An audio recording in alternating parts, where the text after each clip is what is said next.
Welcome to the Learn True Health podcast. I'm your host, Ashley James. This is episode 194. Hello, True Health Seeker, and welcome to another exciting episode of the Learn True Health podcast. In this episode, we continue our series with Michael Weinberger as we explore different topics of gratitude and how gratitude helps us to stay grounded, have better communication, have more joy in our life, and become more effective with our relationships and with our ability to connect with those we love. In this particular conversation, I love how Michael discusses things like being lovable towards ourselves and others, and understanding that we oftentimes don't slow down enough to recognize our own thoughts. This is very important because once we do slow down to recognize our own thoughts, we realize that we end up creating a lot of arguments or friction in our relationships by creating unfulfilled expectations. And, we always feel like we're the ones that are right when we have arguments. But oftentimes we can backtrack and realize that we could have prevented that argument in the first place if we had slowed down long enough to really be present to our own thinking. And so Michael teaches and explains how we can do this in this episode. Enjoy. Please check out his app. It's a free app. They also have a very affordable paid version, but the free version's amazing too. Check it out. It's called A Plan for Living. You can get it on your Android or iPhone. I highly recommend it. I just love the app because taking the 5 minutes a day that it reminds you to take is enough to just give yourself that time to get grounded in your gratitude and become present to your thoughts. It's a very powerful tool, so I highly recommend checking it out. It's an app called A Plan for Living. Excellent. And please, if this episode makes a difference in your life, please share it with those you love. Let's turn this ripple into a tidal wave and help as many people as we possibly can to learn true health. So during the practice of gratitude and prayer, when I first got started, I used to struggle finding gratitude. And it's really easy to come up with resentments and things you hate, right? Because happiness and joy is not really this survival emotion. It's more of it's a pleasure piece. And when I was struggling to come up with things that I was grateful for, a very close friend of mine said to me, all you have to do is be lovable today. And it hit me, right? Because I was struggling. All I had to do was be successful. All I had to do was accomplish things. All I had to do was be a good father and a good business owner and a better, employer. And I had to be perfect with my weight loss. And I had to be a perfect person. And then it was simplified. All I had to do was be lovable.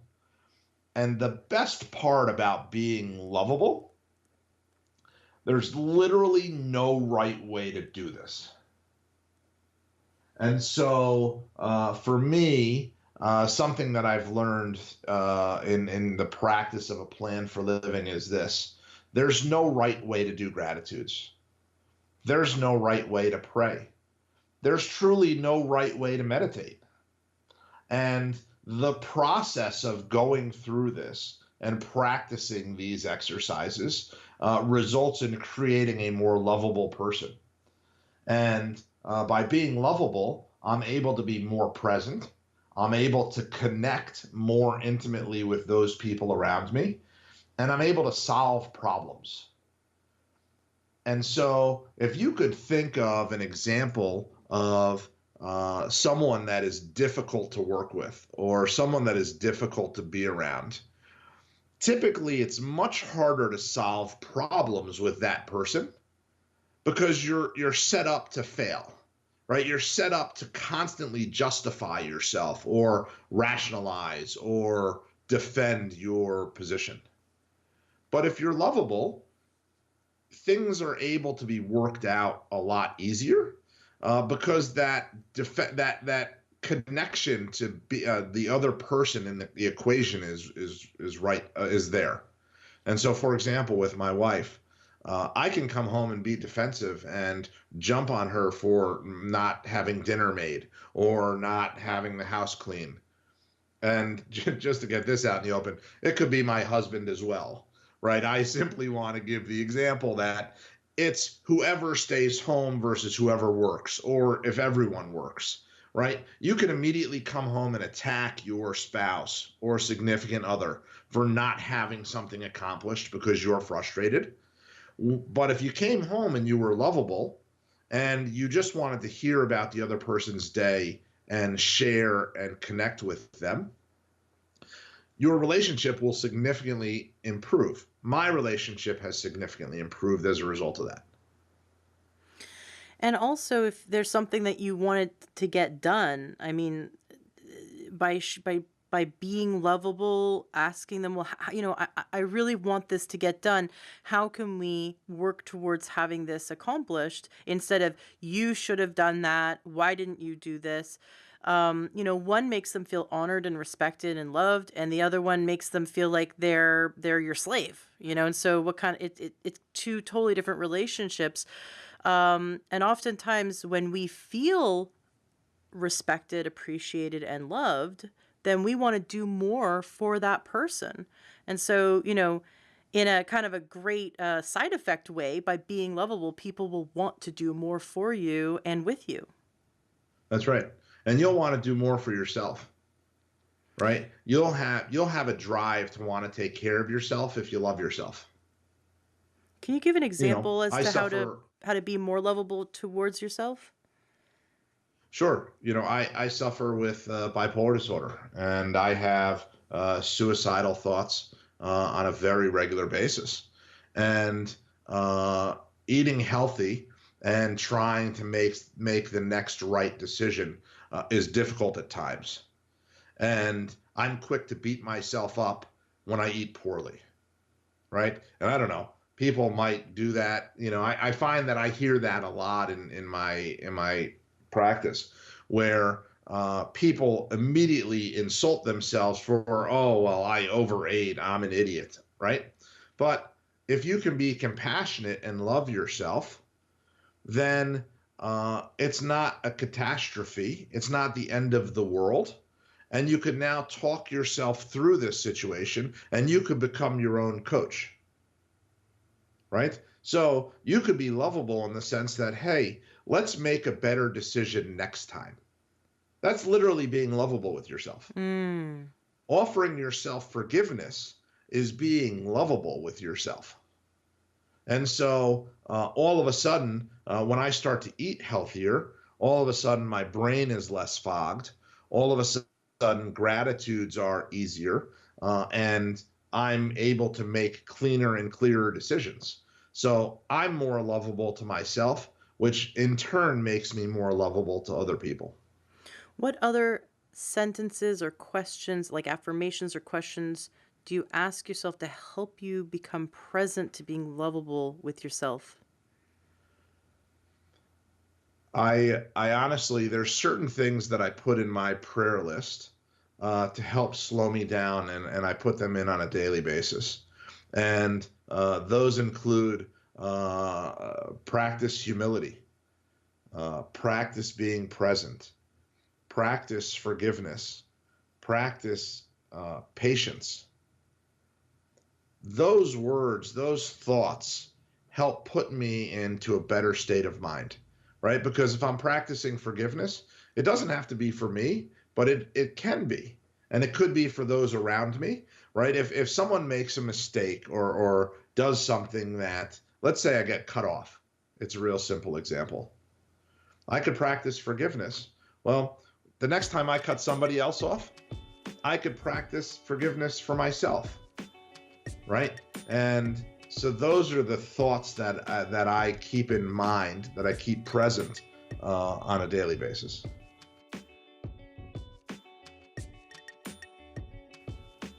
Another area of the application that I use or focus on is the concept that a plan for living offers me the ability to have an authentic and genuine conversation with myself.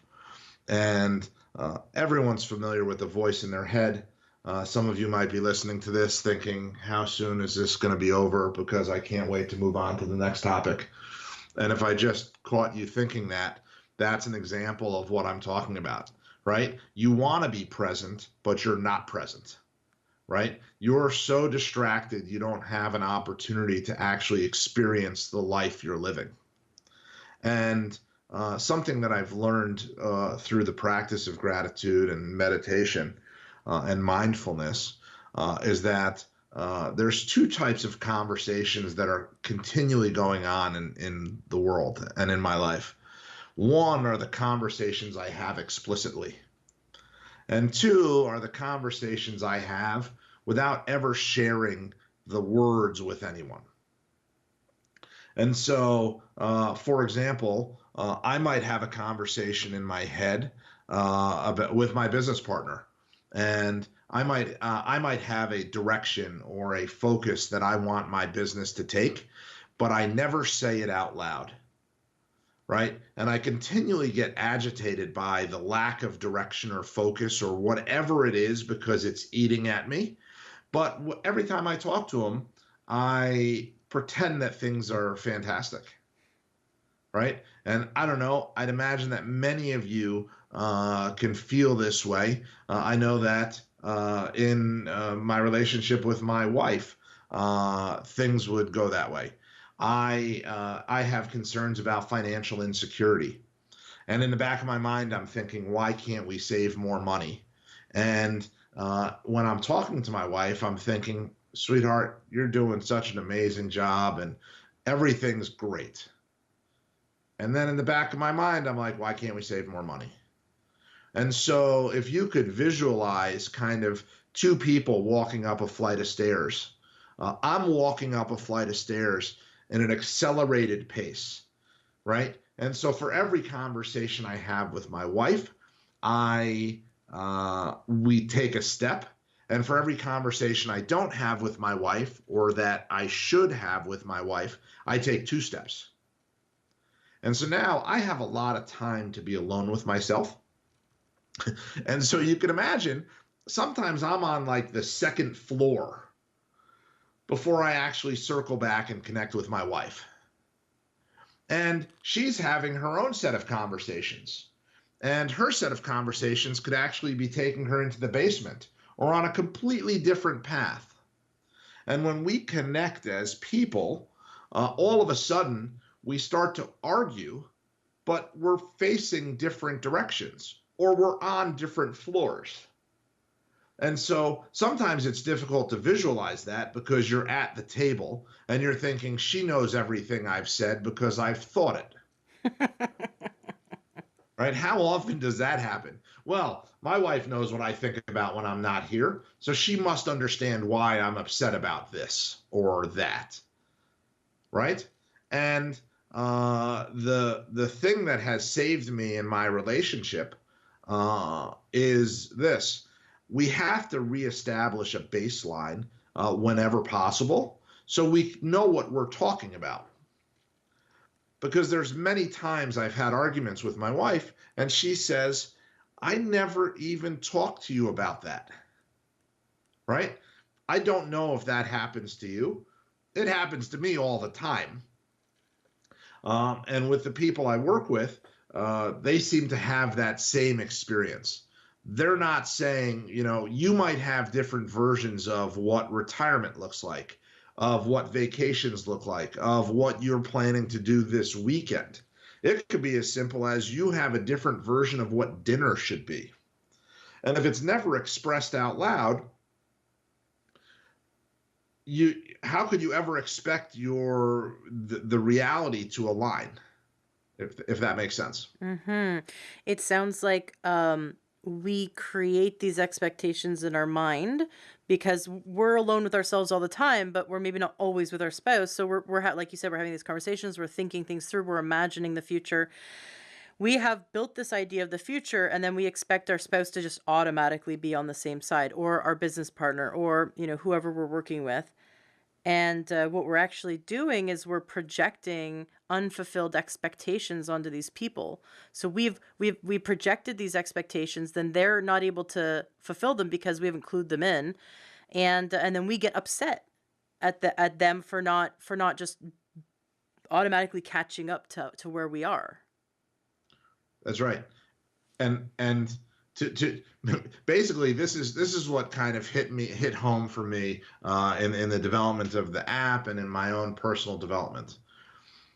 People believe they're wandering around in reality. The problem with that is you're wandering around in your reality. And if you don't share your reality with other people, it's impossible for them to know what's going on, right? Everyone has their own reality, their own perspective of the world. And people begin to disagree when they believe that everyone is living in their reality. My job as an individual who wants to grow is to challenge the reality I'm living in, to make sure A, it's real, and B, it's not that it's real, it's that it can be challenged, right? Reality can be challenged because it might change. And gratitude, spirituality, and mindfulness allow reality to change. Let me give you an example of that because that's a fairly abstract concept. If I believe that I'm going to lose everything, that's a belief. And the stories I start telling myself start to turn that into the reality I'm living, right? You kind of create what you think about. And if I were to challenge those thoughts and focus on gratitude and spirituality and prayer, I can challenge whether that reality is something that it's basically, I'm living in my world, not your world. But practicing gratitude gets you down to your authentic self. And your job in life is to connect your authentic self with everyone around you. Does that make sense? Mm-hmm. Like you and I are able to connect because I let you in to my actual thoughts. And when you let me into your actual thoughts, we can have a deeper, more valuable relationship because we are saying what we mean and meaning what we're saying. Mm-hmm. Right? We are living that life, and gratitude helps me live that life. Being grateful allows me to get to my authentic self. I also see that the practices in your app allow you to slow down enough so that you begin to think about how you're constructing reality. I think, like you'd said, a lot of us go through life thinking that these unhad conversations have actually taken place with people, and so we assume that our spouse is on the same page, or at least they in our mind they should be, because this is our reality and this is what we've decided, and so they should be caught up to us. And then when they're not, it seems like friction, like a fight, because now we feel like we have to defend our stance and prove to them, because like, well, if they haven't caught up to us, then there must be something wrong, or they must be resisting it, or they must want to fight about it. So I think what we do a lot of times, like you've said, is that we don't have these conversations with them. We have them in our head. We then assume that they are on the same page as us. And then when they're not, we react. And they're just kind of sitting there going, what just happened? That's right. Whereas if we were to slow down, and which is what your app allows us to do, is do the daily gratitude, reach out to people and let them know what we're grateful for, start to become present to our own thoughts, then we can start to distinguish the reality that we've created internally versus possibly the reality of other people, and allow us to get into their shoes, having that empathy of getting into their shoes and going, okay, I'm on the second floor, my wife's on the basement. Let's see how we can come together and do it from a stance where we are not being reactive, not blaming them, not projecting expectations, but just in a what's so way. What's so is she's not on the same page as me. Let's just get on the same page by sharing what's really going on inside me. Exactly right. Enjoy what you heard today on your episode of the Learn True Health podcast. Did something move you, inspire you? Did you get great information that's going to change your life? Awesome. That's exactly what I'm here to do, is to help you gain your health back. Please turn around and share this. If this is something that's helped you in any way, share this with those you love. Love the Learn True Health podcast and want to support us? Awesome. You can go to takeyoursupplements.com and you can support us that way. You'll get access to amazing supplements that are just really great quality for a great price. And there'll be someone on the other end of the line to help you pick out your supplements that are right for you. That's takeyoursupplements.com. Or join our membership, learntruehealth.com/join. That's another great way to support our podcast, support our movement, and you'll be supporting yourself. Gain more information, wonderful videos, wonderful trainings, and you'll also be able to share those with those you love as well. So go to learntruehealth.com/join. Want something fun for free? Go to learntruehealth.com, and right there on the front page, you'll see where you can get our free cookbook. I spent a lot of time making it, and it was so much fun. It's really delicious, healthy recipes. And you can also get our 7-day doctor course. Right there, it's 7 days of naturopathic videos sent right to your inbox, and you can learn from top naturopaths on how to gain health naturally. So that's takeyoursupplements.com for wonderful supplements. learntruehealth.com/join to join our awesome membership, which is only open for a limited time. You can get our free healthy cookbook, and you can also get for free 7 days of wonderful naturopathic videos sent to you. Just go to learntruehealth.com and you'll see it right there on the front page. Thank you so much for being a listener, and thank you for sharing and helping others. Let's spread this information and turn this ripple into a tidal wave.